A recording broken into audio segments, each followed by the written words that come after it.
All right, everybody, welcome back to Beans No Ball. Going to continue and close out this AFC side of the regular season preview with the AFC West now. Like we said in the last video, one of, I guess, defending champs are in this division. So I guess, a lot of people can think of this one a little more predictable, but I'm sure we can hope that we can actually get a little more parity within between me and you and our predictions. So, Christian, as you said, let's start with last year's Super Bowl champion, the winners of this division, the Kansas City Chiefs. Yeah, so coming to the season, this Chiefs team, it's pretty much looking pretty much stacked. Obviously, it was a couple losses. Obviously, one of the big losses that took a hit in the secondary of this defense was the loss of L'Jarius Sneed to the Titans, obviously. So this secondary is going to come back a bit, but they still have Trent McDuffie, which is another underrated guy on that defense as well. Everyone was really solely focused on Sneed, right? With Trent McDuffie, that's another corner that, teams are really afraid to go for. And then obviously, at the safety position with Justin Reed, he's been one of their main guys for the Chiefs for the past for a couple years now. So that's really something to look at too there. But obviously, the biggest thing too is signing Chris Jones on that defense to another 5-year extension there. Chris Jones, he's that anchor on that D-line, especially with his right-hand man, George Karlaftis. That's a scary duo in the league as well. So this defense from last season, you know how their defense was usually the one struggling, but now last season, they were the ones that kind of kept them in this game. So I think this Chiefs defense, I think it's going to be better than next season as well. And pretty much with this offense, with Mahomes led, the only issue I have here is honestly, it's his weapons. His main guy, Marquise Brown, who I would hope to get the one. He's obviously out. I mean, I think if we're being honest, compared to what he had last season, winning a Super Bowl last season, I think they completely retooled that wide receiver core. I mean, you know, out with probably the biggest issues in Marcus Valdes-Scantling and Kadarius Toney just a couple days ago. I think getting rid of that dead wood and adding guys like Hollywood Brown, Juju Smith-Schuster, who let's say he's a little washed, but in his time with KC, he did pretty well. And big draft acquisition in Xavier Worthy, a Texas guy that I'm sure you'll get into a little more right now. But I probably wasn't as high on him, but he had a really good training camp, really good preseason. So I really do think he's going to be a factor. And it's an overhauled wide receiver core. I really do expect this to really just to help this Chiefs offense as much as they're the defending Super Bowl champions, and they're still going to get better, at least in the wide receiver position. Only real regression I think I can really see, probably a little more of a hot take, but I honestly think Travis Kelce's due for maybe a bit of a step back. Not really as much as what a lot of people think that maybe, like, actually to say he's going to fall off, but I think he might take a quick step back, but I think the rest of the offense can more than make up for it. Yeah, that's the one thing I was going to get into with Kelce too. He's already hitting that, he's already hitting the age mark. We saw last season he had a slight regression. He obviously picked it back up, but coming into this time with KC, it's kind of looking like more towards an end here. But he did say, look, he didn't want to play for a couple more seasons, but he's just going to see how Travis Kelce is going to be for the first couple games here, and then backtrack to Xavier Worthy. I love Xavier, especially coming out of Texas. I got to show love to the Texas boys there, but a lot of people deny on Xavier. Obviously, the 40-yard dash is what really boosted his stock here. But looking into his game in Texas, you see a lot of things. Can he run the routes good? It's just the speed. Hopefully, it's not a John Ross type situation where he's just fast and likes everything in another receiver. But maybe him starting at receiver 3, maybe that's the position, and the spot at the receiving core. That's probably what he's mostly going to thrive on. Yeah, and I think, obviously you already mentioned this, but I don't think losing L'Jarius Sneed is really going to be too big of an issue. It's something that we talked about even, I think, around time of the Super Bowl. Specifically, the Chiefs and the 49ers are teams that really seem to rotate in the secondary, and specifically in that cornerback position. And I think like you said, Trent McDuffie is going to be a great kind of just usher himself into that role that Sneed was, which I think arguably McDuffie was kind of in a better role from last season. But I really don't think there's too much to worry about with this Chiefs team. I guess one other thing, on that linebacking core, they did lose Willie Gay, so another big anchor there. But I'm not too worried about the defending champs, and we'll go into, I guess, where there's more parity in this division. Start off with the Raiders in the second place from last season. They had a pretty good offseason. Obviously, they retained Antonio Pierce, to make him the full-time head coach. I was obviously a little torn. If you remember when we talked about this, I'm not exactly sure if this is gonna prove to be the right call. We'll wait and see this year. But adding Gardner Minshew, he did beat out Aiden O'Connell for that starting quarterback role. Obviously, to me, that was the right call. will he prove to actually, you know, It excel in was this the role? obvious call. It was going to be the obvious call for this Raiders team. When they got Minshew in the offseason, I already knew he was going to be the starter. Yeah, I knew you would have O'Connell expected was him to going to be be. Yeah, O'Connell. he was going to be the expected starter here, but obviously the one that kind of set his stock a little bit down for the season was obviously the preseason game against the Cowboys. There, the Raiders, they did have majority of their starters on the field for majority of the game. And Minshew, other than that first drive where he had a couple good throws, for the rest of the time being for the drives that he's playing, he was looking a little bad against the Cowboys second But if we're and going to third use string guys. that Cowboys argument, I mean, Aiden O'Connell threw that pick six in that game, so I think that was true.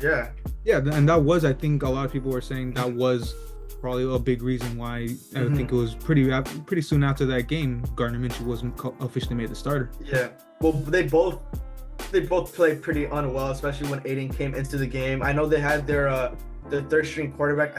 I forgot his name too, but he didn't really get that much attention. But when O'Connell came into the game, it was pretty much the same thing as Minshew there. So the quarterback situation, But the point being, there really wasn't much difference. Yeah. Aiden O'Connell, as much as Gardner Minshew didn't shine, O'Connell was clearly worse, and that did put the nail in the coffin for him.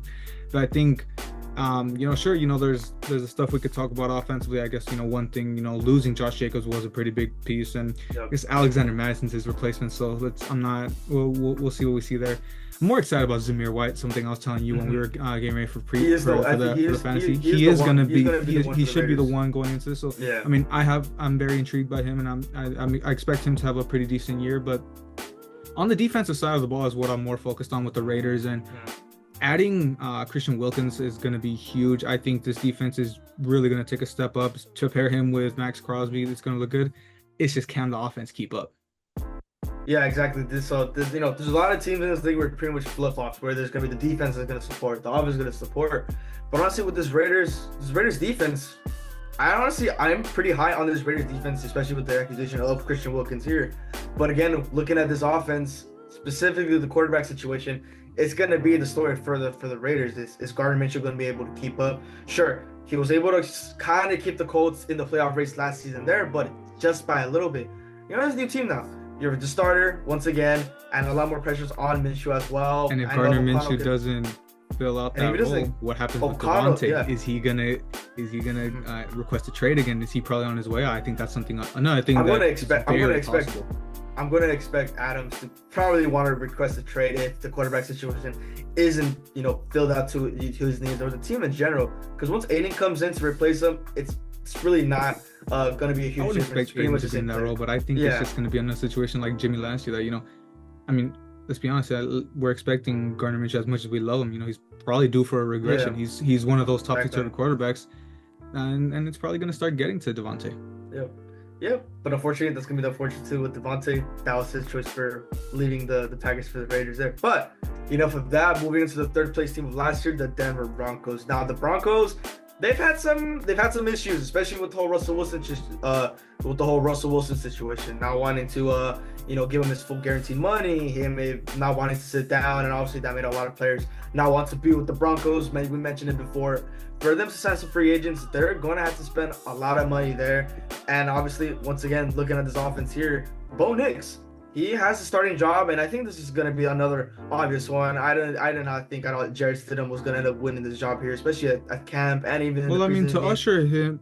I guess, to give Bo Nix some time to, ease himself in. Yeah. That was the argument that maybe they were going to just let Jared Stidham, but nobody expected Stidham to actually be placed in that role, that he actually was going to be a long-time starter. But, we've been talking for a while. At least me personally, I am pretty high on Bo Nix. I think he's great. And, we know Sean Payton doesn't have a great history drafting quarterbacks. I think this one could be the one that maybe, starts tilting the scale just a little bit, but the only thing is, apart from Cortland Sutton, he doesn't really have anyone to throw the ball to. They got rid of Jerry Jeudy. Yeah. They picked up Josh Reynolds from Detroit, so maybe he can have a little resurgence. Maybe he can bring back some of that LA magic back in the day. But, there's not enough for me to really say that Bo Nix is going to really succeed first year, so I do probably see the Broncos struggling. Especially if we're going to look at the defensive side of the ball too. They lost Justin Simmons. They did pick up John Franklin Myers. They do still have PS2. So there's different ways to look at it. Those are really the only bright spots of the offense. Apart from those two, I don't see much success. especially PS2 in the secondary. Other than that, you're looking at PS2 for drop flying after they picked up. That's really about it that they all have on defense there. Everything else, there's a lot of holes they gotta fill for this. And that's why I'm saying, regardless, I mean, take your pick, run game or pass game. I think teams are really going to feast on this Broncos defense. Yeah, exactly. But honestly, it's the unfortunate side. Even with the offense, looking at it too, the run game. Look, Javonte Williams, he's gonna end up getting the running back one spot, which is pretty much the obvious choice here. They got rid of Samaje Perine. Exactly, Perine gone literally just earlier today? Actually. Just today. Oh, they cut him yesterday, but he went to KC today. Yeah, he went to KC today, so Javonte's gonna be able to pick up. I mean, I love Javonte. You know, he's pretty supposed at the running back spot there, right? But obviously, with Bo Nix supporting cast out of receiver, at Sutton, you have the rookie Troy Franklin out of Oregon, who I love Franklin as well. Not necessarily too high on him. I think they got him as a special teamer right now, don't they? They have him at the second string, but he's probably going to get some reps at special teams. You know, I would expect Franklin to hopefully get some reps at receiver just to see there. But they do have the other youngster Marvin Mims there who could make an impact on that receiving core. But other than that, based on just looking at it, it's going to be a tough time for Bo Nix to getting these weapons adjusted. Yeah, I mean, we're pretty new there. I mean, I've been saying, we obviously have our own little thing with Carbs. He is a certified Bo Nix hater. He does not like him. I could not be further from that. I mean, I'm really hoping for Bo Nix's success. It's just hard to see it right now. But moving into last year's last place team in this division, in the Chargers. Now, it's a lot of changes. The Brandon Staley era is over. I mean, thankfully, it was long overdue, and I'm quite the upgrade with Jim Harbaugh. Yeah. I mean, I'm very happy with this hire. I think regardless of what happens, I mean, he's changing the culture here. He's putting a great culture for the future. But that's the thing; it's going to be for the future. I mean, they're not really in a position to really contend in this division or in this conference, regardless, just yet. I mean, they can maybe make some noise, be quite the spoiler team, but I mean, it's just not going to be time just yet. I mean, I love what they're doing in the offseason. I mean, bringing into the old Ravens duo and J.K. Dobbins and Gus Edwards. Yep. We know Jim Harbaugh. He loves running the ball. We know that with Blake Corum, obviously a new Ram. Those are the two big boys there. But the thing with J.K. Dobbins was kind of the one thing the why the injuries issues with J.K. Dobbins. That's kind of the one thing there. But Gus Edwards, he's gonna be the one, so he's gonna be taking the more load there. I'm still praying for J.K., but it's just the injuries. That's probably what I'm thinking. This running back room for the Chargers kind of have going to be a little split. Yeah, but obviously the big story, I mean, sure, there's a couple additions that I guess, you could see. I mean, obviously the wide receiver drafted out of Georgia and Ladd McConkey, someone that I was pretty high on in the draft process. Mm-hmm. The big story is who they lost. Now, the big duo that they've had for, I believe, like the past 4 or 5 years, and Keenan Allen and Mike Williams, just a great wide receiver duo. And even Josh Palmer, who's someone that was a great third option, all gone. Austin Eckler, who sure was pretty washed, gone out in Washington. Tight end Gerald Everett, gone. And even on defense, Eric Hendricks and Kenneth Murray, a scary linebacking duo, gone. So, I mean, a lot of pieces that this team lost. It's really, just on the offensive side of the ball, it's hard to see what Herbert can do with barely any weapons. The only receiver they kept was the guy with no hands, Quentin Johnson. Now, I mean, I don't really see Herbert succeeding, and this year I don't think that we can put too much of it on him as much as the last couple of years we kind of call him a fraud. This year, I mean, he's gonna struggle. Let's be honest. Yeah, honestly, this Chargers team, just with who they lost, like you said, the two big guys, Mike Williams and Keenan Allen, and even on the defensive side, they did pick up, like you said, some guys. But this whole team in general, it's just, I don't see anything going on, with Herbert. Look, I've had my stuff with Herbert, right? But he hasn't really had a fully, functional team, you could say there. His receivers, LeConkey and then Quentin Johnston, right?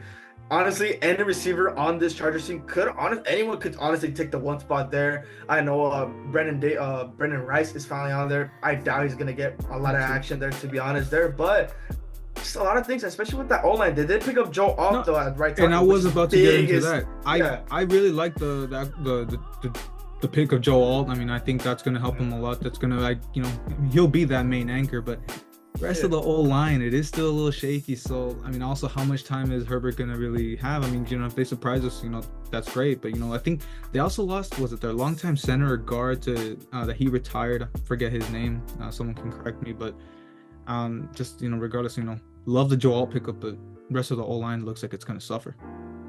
Yeah, this O-line. I mean, the Chargers have had issues with O-line specifically last year, but with this now with Herbert, yeah, exactly. But with Herbert even a fully healthy Herbert, looking at his weapons, looking at his team and his O-line. Hopefully that O-line with Joe out there, maybe that can make a difference there. But I don't see the Chargers once again making a huge leap this season at all. Once again, I think we're pretty much in agreement. So now that we get into our record predictions, I mean, I see you went first last time. I'll pick it up for this one. Let's hope we get it just a little different going into this one. So I'll get started. No surprise here. I'm gonna have the Chiefs winning the division, 13-4. I really do have belief in this wide receiver core, and like I said, even with Kelsey having maybe some bit of a regression, I think a lot of success that Mahomes has in this. With his new wide receivers, I really see the Chiefs succeeding. And look, we know Travis Kelsey might have a fall off, but for whatever reason, he just turns into a dog in the playoffs, and that's all the Chiefs need to go make a run. So I love the Chiefs at 1. Number 2, I'm gonna go with the Raiders at 8-9, repeat their record from last season. I think we were talking about this a little. Just have them miss the playoffs. Not high enough. I mean, I think my thing with them here is look, I love their off season, but with a tough division, I mean, like I said, I'm expecting their defense to be really good, but with Minshew due for a skid, it's tough to see that offense really picking up the slack.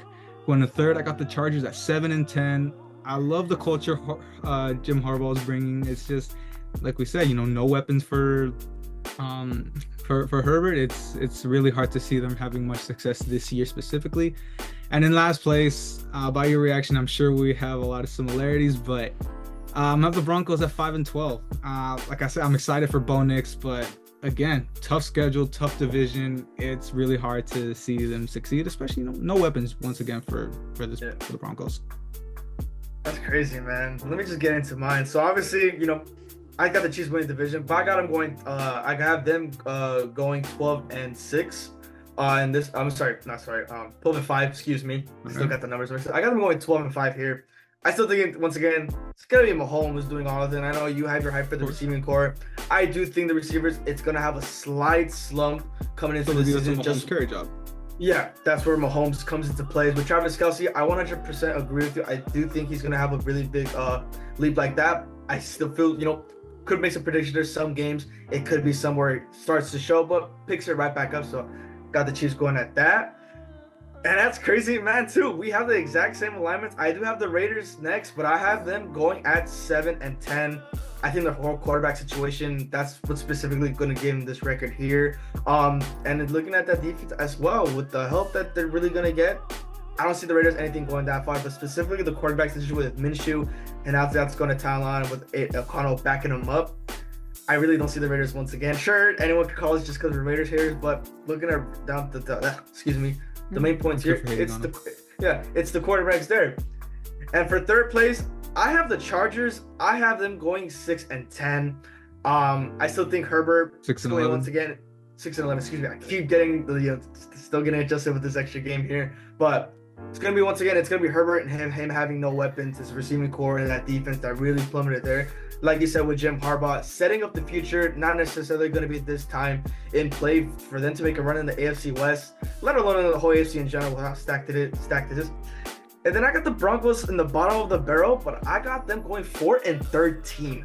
So this is my first. I almost got them pretty low team. I just gave them an extra win for Bo Nix. Yeah, it was between the Chargers and the Broncos, but they have Herbert at quarterback, so that's why I got the Broncos last. Once again, it's gonna be Bo Nix. I don't think he's going to get accustomed once again. It's going to be another quarterback situation where he's not going to get accustomed right away with this Broncos team and the whole management has been going along, and specifically with the defense on how that defense is looking at. I don't think PS2 and really is going to pick up the load for that secondary. And then looking at the front seven, that's another issue they're going to have there. And then at the offensive side, with, like I said already, Bo Nix and the weapons, that O-line, it's going to be another rough patch for this Broncos team. Yeah, look, for that Broncos team, I can honestly see it being a situation just like Bryce Young last season. He's put into a tough situation. Yeah, I still believe in the player. The situation around him is tough, but like you said, once again, why we got the same prediction. Bro, we're the same person, different font. We're just exactly in alignment, just like this, bro. So, let's see, maybe the NFC where we actually have maybe a little bit of bias carrying our teams, there might be some differences, but I guess the our AFC playoff pictures, I haven't really looked at it specifically, but they probably look pretty similar. So that wraps up the AFC. We'll move on into your division, Christian. We'll move into the NFC East, see where you got the Cowboys lining up. Like I said, that does it for this video. We'll see you guys back tomorrow. Thank you guys for watching. Hope you like and subscribe, and we'll see you guys back for the second half of our NFL preview series.